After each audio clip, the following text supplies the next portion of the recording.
Good morning, guys. Welcome to the Morning Jay, the show that takes news and make it into little bite-sized chunks for your enjoyment. The question. My name is Jason, and this is my lovely assistant, Senna. Welcome to the new show. We're in a new studio, and Need some. what do you think about it? Okay. We're in a new place. We moved. It's been a crazy year, guys, with the whole COVID thing, and we had to move locations. We got kind of a new house in a way, kinda. But it's not quite ours yet, but we're working on it. Yeah. So on today's show, we have some stimulus check updates. Mm-hmm. We're going to be talking about Elon Musk a little bit. Of course. The guy's in the news like every day with some kind of trolling or amazing achievement. By design. By design. What, microplastics? Microplastics Well, are always fun. So, that and a little bit more coming up. You maniacs! You blew it up! Oh, damn you!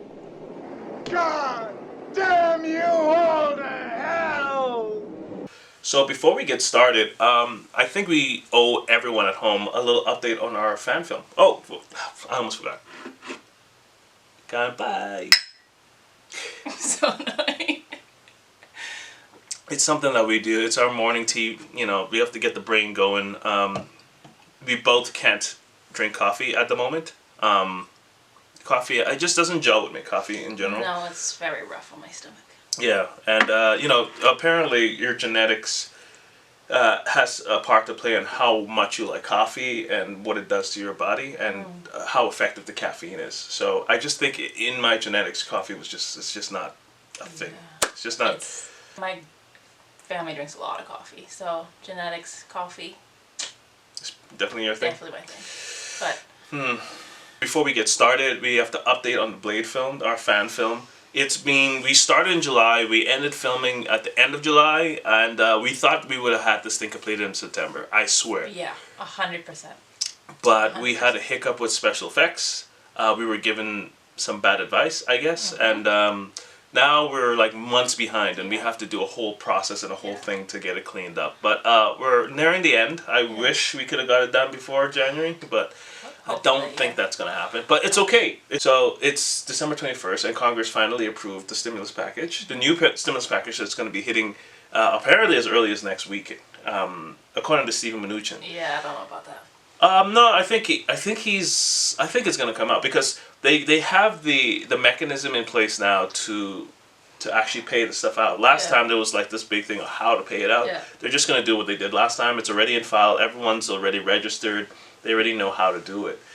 And I think Trump has a really big incentive to get this thing out as soon as possible because it makes him look like a hero, pretty much. Yeah, but the details are interesting. What do you think about that? I don't know. They've been dragging their feet so long, so much. I guess at this point, cause we've been saying since August. Yeah, but so you just don't have that confidence that it's going to be. I mean, it's already approved. That's just the big holdup. Yeah. Can you issue the money? And with that comes more government printing, and we have to borrow money against the Federal Reserve to do that. So there's a bit of issues on how much to pay out. Work it out. And also you don't want to disincentivize people from working. So it's the American way. Just work yourself to death. It's the American way. I think back in July or August, I saw like 8 million people have dropped below the poverty line. 8 million Americans have dropped below the poverty line since stimulus ended. Because they can't work and they can't. I mean, if you're already living paycheck to paycheck, and you can't work. That was before all of this, yeah. Was there any buzz of they were going to charities or anything to... Food banks lines have been out the door. So. Well, I think one of the benefits of all this is that people will be smarter about their money, which brings me to the last part of this segment, is how does all of the stimulus affect the economy in general? But I feel like that's kind of... It's not people aren't in the situation because they were done with their money. Well, that's arguable. I can argue that they were pretty done with their money. I can argue. If you make minimum wage and you have kids to feed and rent to pay and all these bills. Yeah. You're not making ends meet because you were dumb. You just... Complex situation. Yeah. It's a complex issue. One thing's for sure is that you won't be able to spend your way out of the problems. I mean, from a government, federal policy making perspective, you can give people as much money as possible, and if they're going to waste money, they're going to waste money. And that's something that I can agree with. I'm more socially left and economically right in my thinking, my ideology, political ideologies. But yeah, I do believe that if they had increased spending, I do believe, and I can agree, that the economy in general would do better, but all of it would be coming from the government.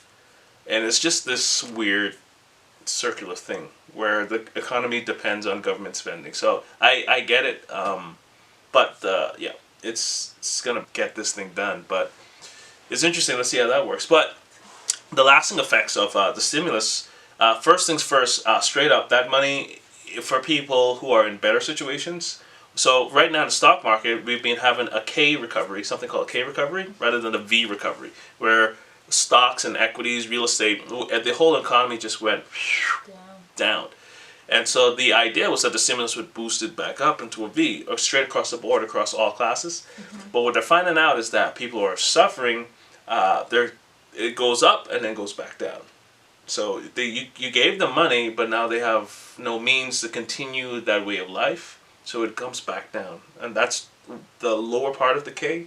Yeah. Oh, so no. So the K recovery that they're talking about, just to clarify, it's the top part is represents the wealthiest of the nation. So for those people, the extra stimulus checks is just extra money to buy extra things that they don't really need. And so they buy stocks, real estate, and investments because they're trying to store that value somewhere. Right. And the down part of the K, those are people that are just spending on like things like rent and staying alive. Trying to stay alive, right? This is not like extra income. This is actual living income that you need to spend in the general economy. So in one way of looking at it, the real economy straight across the board might be represented. What it is a symptom of disparity, pretty much. Right. This divide that the rich are getting richer and the poor are getting poorer. It's a huge problem. And my prediction is that in 10, 20 years, we're going to have to address it somehow.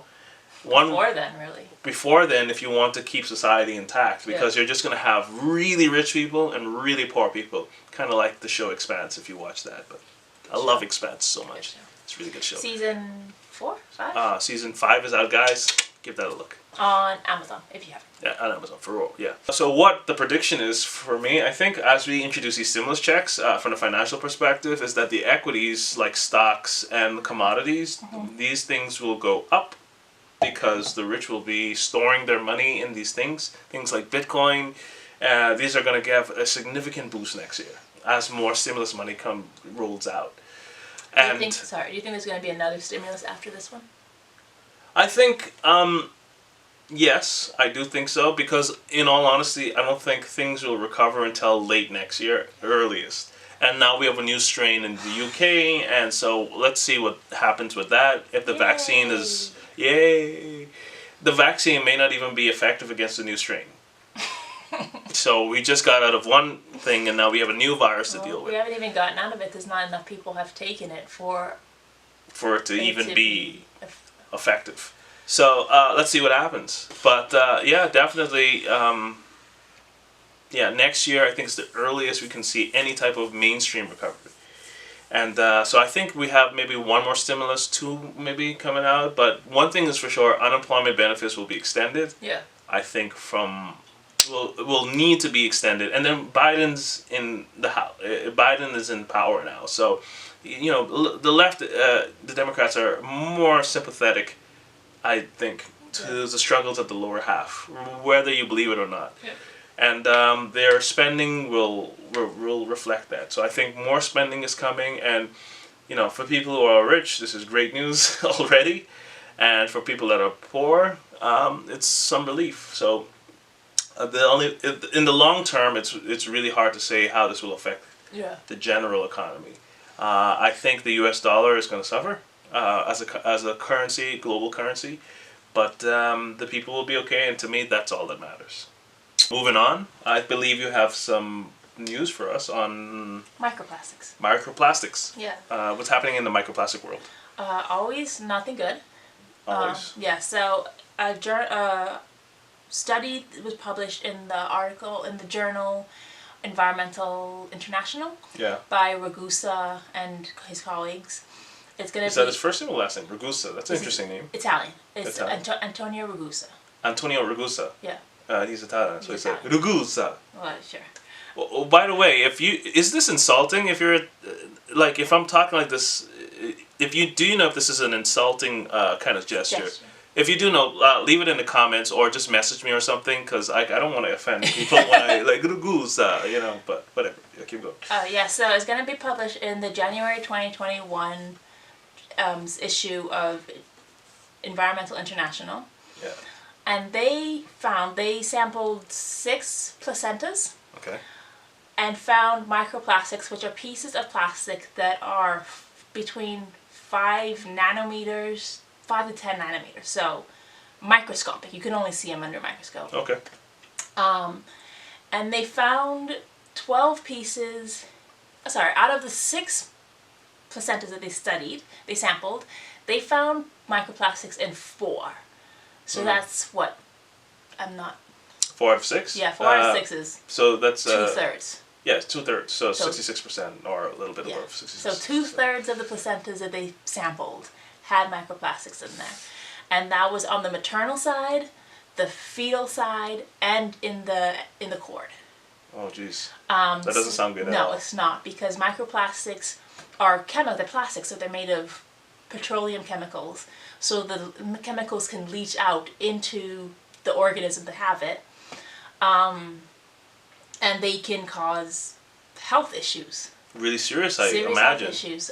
So some microplastics chemicals are endocrine disruptors. So the body recognizes the chemicals as hormones. So they disrupt how we produce hormones because the body is already recognizing the hormones. Mm-hmm. But they're not hormones, they're plastics. Right. So what does that mean? If you have plastics in you before you're even born. Yeah, what does that do? I mean, and people are scratching their heads wondering why cancer rates are rising, why there's a rise of depression, and there's a rise of just mental issues in general. It's because of things like this. It's not helping, for sure. Right, it's interrupting the development process, and like you said, I mean, hormones are very important, so if your natural hormonal balance is off, God knows, like, your development in your pituitary gland isn't, like, secreting what it needs to secrete. Yeah. So, no wonder, society seems like the issues are getting way worse. Yeah, and, like, years ago... all the authors that in this journal are Italian, so I'm assuming that the mothers were also Italian. They didn't say where they're from. Yes. But there was another article I saw years ago now. They sampled fecal matters, so poop, from 12 people in, I believe, 6 countries. Yeah. Every single one of the samples had microplastics in them. This is crazy. And it's from, I think it was 6 different countries. This is crazy. So this is definitely a worldwide problem. Oh, yeah. How would you say that the microplastics are being introduced into the bodies? Food, water. It's the type of food we're eating, yeah? Well, I mean, the fact that microplastics are known to be raining in Antarctica and in the Arctic. That stuff. It literally rains microplastics. So it gets in our water, it gets in our food. So I might have plastics in my tea right now.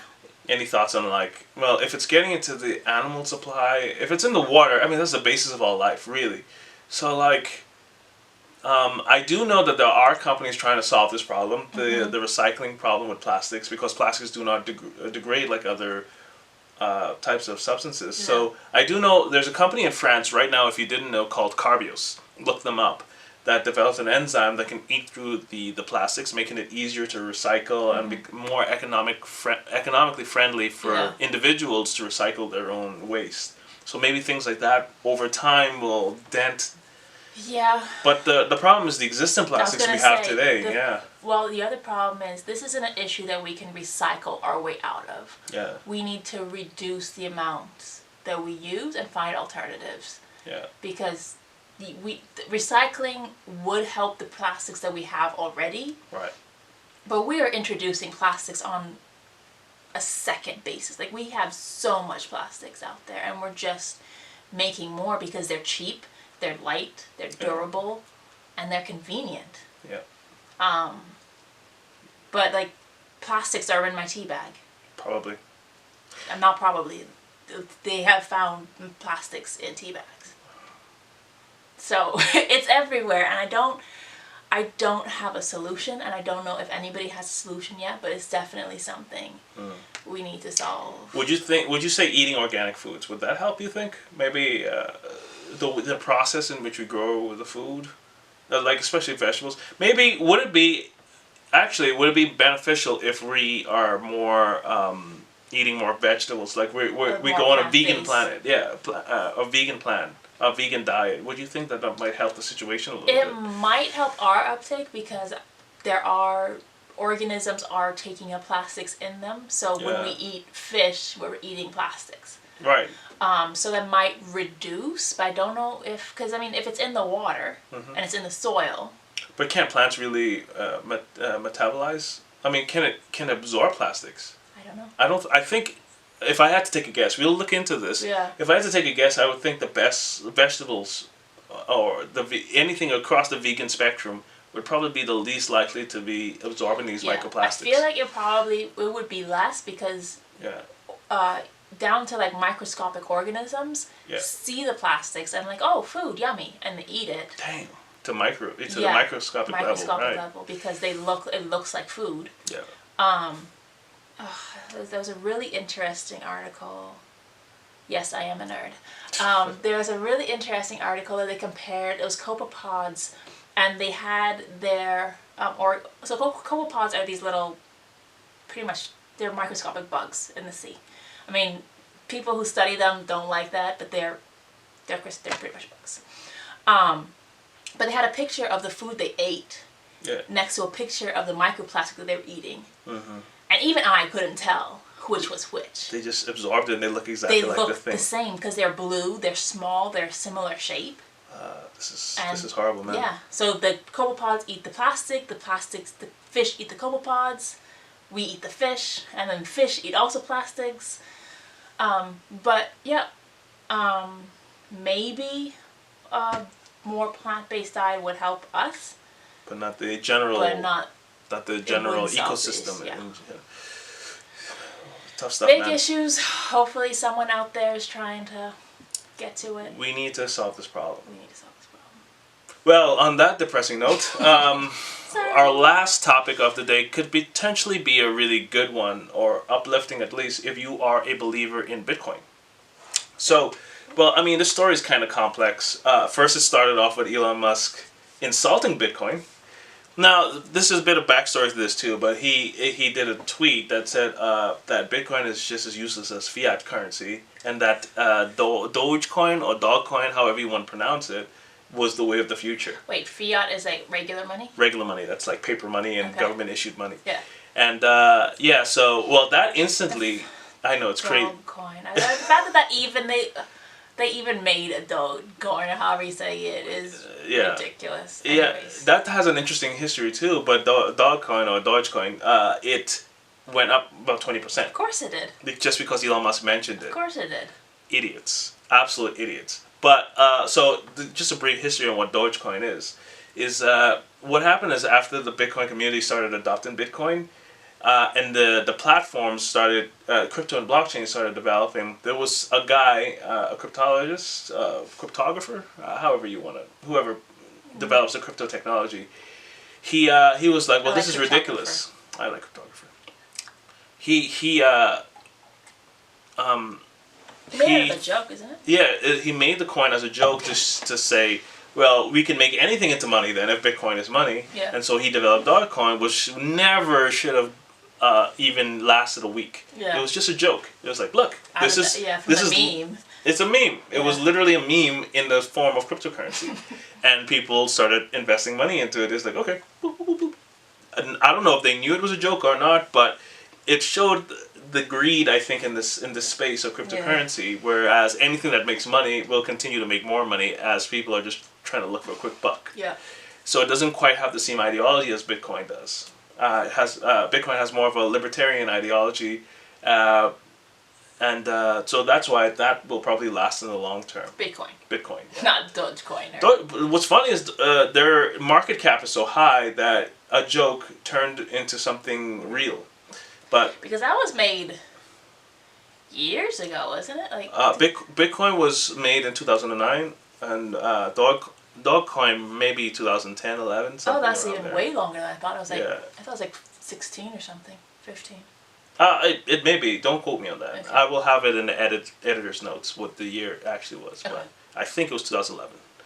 So, anyway, Elon Musk. So he made a joke that Dogecoin is the way of the future because it was a joke. It's to say that cryptocurrency can't be anything can be the thing of the future, right? Yeah.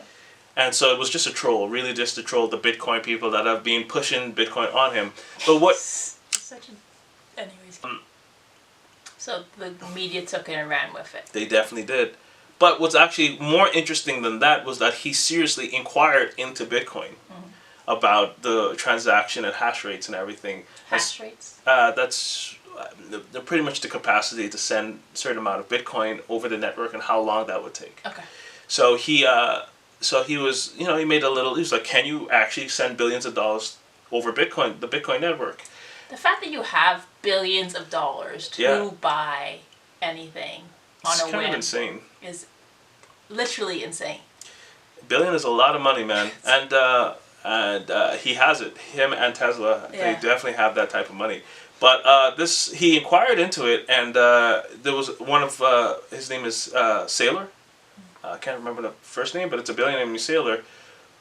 You can read all about it online if you look at his tweets. But Elon's tweets is that so Saylor, Michael Saylor, I think is his name, was giving him advice on how this can be done and offered his advice offline if he wants to do it. So this has created new speculation whether or not Elon Musk will take part of his company's profits and put it into Bitcoin. And the growing argument is that that's a wise thing to do. And why that is kind of varied. But in general, Bitcoin is a safe store. It's becoming legitimized and much more of a safe store of value than, say, holding liquidity in a bank somewhere. Right. I mean, it grows faster. There's bigger interest or whatever. So. Right. It's actually kind of crazy. Fiat money at this moment, because of the stimulus and because of COVID, the economy and the U.S. dollar is losing about 15% of its value per year, estimated. Yeah. That's a lot. So it is plausible that in 3 years, unless I don't know what happens, I don't know what type of miracle can happen to save it, you're going to have a 50% decrease in value for the U.S. dollar. And the only thing... That is a lot, especially since, everything runs on the U.S. dollar pretty much. All right international. Now. Right. This trend was already happening where there was a subtle shift away from the U.S. dollar because of, I believe, ideology reasons, and there was just too much power located in the U.S. So there was a growing need to divest from the U.S. dollar, but this has definitely accelerated that divestment. And so there will be a new reserve currency. What that will be is unclear. But a big forerunner is Bitcoin. It's something that's universally felt like it's neutral. It's not controlled by any one party. It's decentralized. Every nation can have their hand in the pot, really, and control some aspect of Bitcoin if they feel like they need to. So it's interesting. And what's happening is that institutions like Square, that owns Cash App, and PayPal, they are divesting about 1% of their profits. They're investing or converting 1% of their profits from fiat currency to Bitcoin. So they're holding Bitcoin now, and they're stabilizing the price. And if you see any movement on the higher end while the demand is moving up and up, is because more institutions are adopting this 1% rule, where you need to take your money and put it 1% into Bitcoin, and as time goes on, it becomes even more legitimized.